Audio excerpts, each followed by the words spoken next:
the U.S. and Iran are going into indirect nuclear talk this week. What's your opinion and on the purpose and its expected outcome?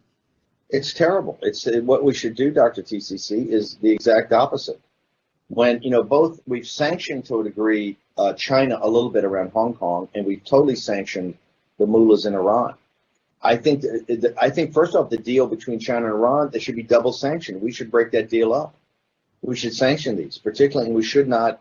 It's a major mistake for the Biden administration to reopen those talks. The reason they want to do it is that's the hallmark of the Obama administration. John Kerry and Hillary Clinton and Obama and Biden. This is their big, huge win.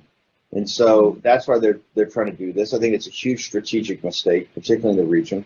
You haven't gotten any concessions from the mullahs, who continue, whether it's in Yemen or whether it's in around Israel and up in Lebanon, and all the havoc that they're causing with their proxy terrorist organizations like Hezbollah and these proxy armies that they finance and back with weapons. Many of those weapons now Chinese weapons they get in this partnership with the PLA and the Chinese Communist Party.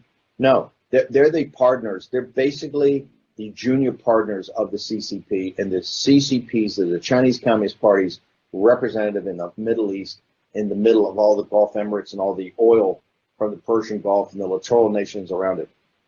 They're an existential threat to Israel. They talk. This is not Steve Bannon or War Room. They brag about being an existential threat to Israel and to any real democracy. So no, for them to open it up basically concedes that, hey, they can take these actions. These two sanctioned states can come together, and there's no move to really enforce the sanctions and to get the banks in Europe to enforce the sanctions. It's outrageous, and it shows weakness.